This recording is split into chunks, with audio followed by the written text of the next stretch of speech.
কি হলো, তুমি বিল দিতে পারছো না? কিছু মনে করো না, আমার জন্য এই পরিমাণটা এত বড় নয়, কৃতেশ বলল এবং মনে মনে হাসতে লাগল।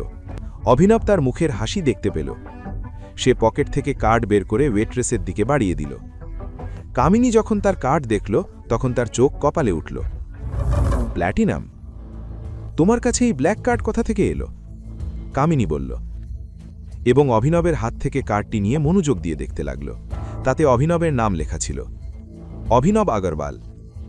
কামিনী অবাক হয়ে অভিনবের দিকে তাকিয়ে বলল, তুমি তো অভিনব কুমার ছিলে, তাহলে অভিনব আগরওয়াল কিভাবে হলে? কি খেলা খেলছো ইয়ার? অভিনব তার হাত থেকে নিজের কার্ডটি নিয়ে বলল, আমার পদবী আগরওয়াল। কুমার আমার নামের আগে অনাথ আশ্রমের লোকেরা লাগিয়ে দিয়েছিল, কারণ তারা আমার আসল পদবী জানত না। ও, তাহলে তুমিও তোমার পদবী জানতে না? অনাথ আশ্রমে তোমার স্মৃতিশক্তি চলে গিয়েছিল নাকি? হরিশ কটাক্ষ করে জিজ্ঞাসা করল। অভিনব তাকে চোখ রাঙিয়ে দেখল এবং বলল, আমার সাথে যা হয়েছে যদি তোমার সাথে হতো তাহলে স্মৃতিশক্তির সাথে সাথে তুমিও এতদিনে চলে যেতে উপরে। এখন কি আমি যেতে পারি? অভিনবের এই তেভার দেখে কারো কিছু বলার সাহস হল না। কেউ তাকে মাথা নেড়ে হ্যাঁও বলতে পারছিল না যে সে যেতে পারে। এমন অবস্থায় অভিনব নিজেই সেখান থেকে বেরিয়ে গেল। অভিনব যখন নিজের গাড়ির কাছে এলো তখন সে আবারও অনন্যার জন্য চিন্তিত হয়ে পড়ল। সে বুঝতে পারছিল না যে এখন তার কি করা উচিত। অনন্যার গাড়ি পার্কিংয়ে ছিল না। অভিনব বুঝতে পারল যে সে বাড়ি চলে গেছে।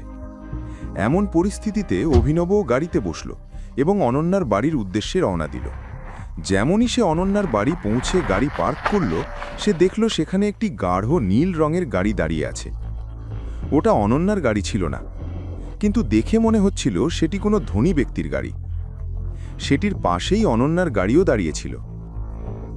অভিনব বেশি মাথা না ঘামিয়ে বাড়ির ভেতরে ঢুকে পড়ল।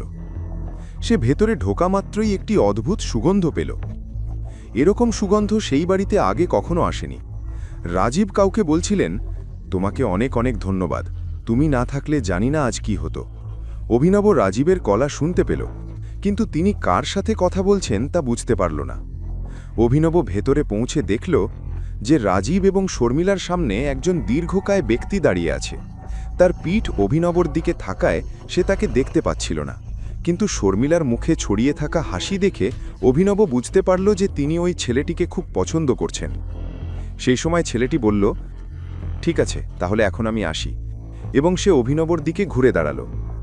শর্মিলার নজর অভিনবর উপর পড়া মাত্রই তার মুখের অভিব্যক্তি বদলে গেল।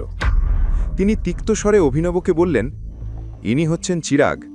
তুমি যখন মদের নেশায় চুর ছিলে তখন ওই গুন্ডার হাত থেকে চিরাগই অনন্যাকে বাঁচিয়েছে। এ কথা শুনে অভিনব চিরাগের দিকে তাকাচ্ছিল। সে চিরাগের নাম অনেক শুনেছে, কিন্তু আজ প্রথমবার দেখল। উচ্চতায় অভিনব আর চিরাগের মধ্যে খুব একটা তফাৎ ছিল না। চিরাগ দেখতে বেশ সুদর্শন ছিল। সে ফর্মাল পোশাক পরেছিল, যা তার সুঠাম শরীরে বেশ মানিয়েছিল। তাকে দেখে হঠাৎই অভিনবর মুখ দিয়ে বেরিয়ে এলো, কিভাবে? শর্মিলা কথা কেড়ে নিয়ে বললেন, কিভাবে? তুমি এটা জিজ্ঞেস করছো? তোমার তো উল্টে ওকে থ্যাংক ইউ বলা উচিত, কিন্তু এটা তো তোমাকে কেউ শেখায়নি। অভিনবর মাথা গরম হয়ে গেল। সব পরিশ্রম করল সে, আর সব কৃতিত্ব নিয়ে যাচ্ছে চিরাগ। সে কিছু বলার আগেই শর্মিলা হেসে বললেন, চিরাগ এই বাড়ির জামাই হতে চলেছে। এ শুনে অভিনব বলল, কিন্তু আপনার তো একটাই মেয়ে, তাহলে ও কাকে বিয়ে করবে?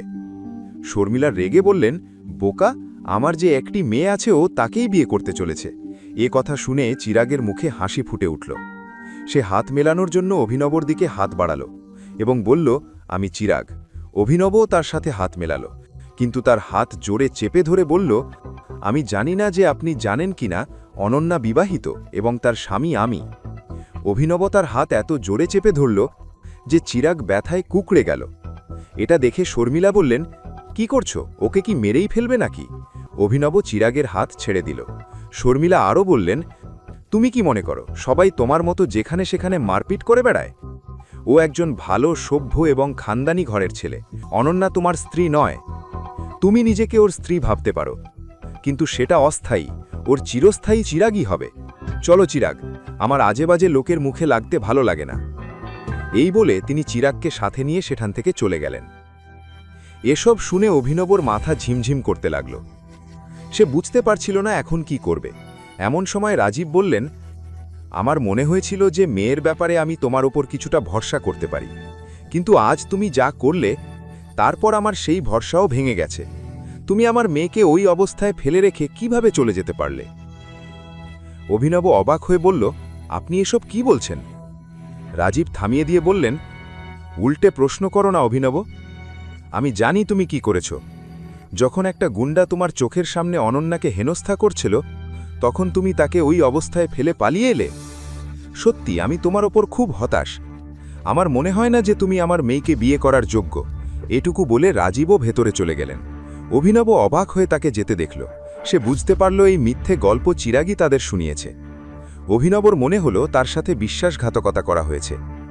সে চিরাগের ওপর প্রতিশোধ নিতে চায় এবং তাকে উচিত শিক্ষা দেওয়ার কথা ভাবে। রাগে কাঁপতে কাঁপতে অভিনব অনন্যার ঘরে চলে এলো। ভেতরে গিয়ে দেখল অনন্যা ঘুমিয়ে পড়েছে।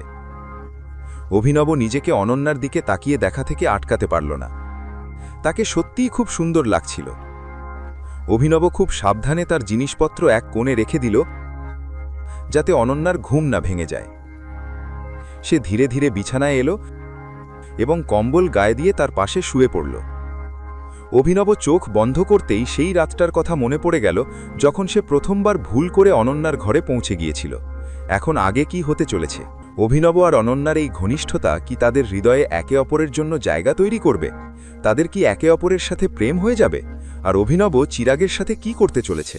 এখনই পকেট এফএম অ্যাপ্লিকেশন ডাউনলোড করুন, লিংক বর্ণনায় দেওয়া আছে।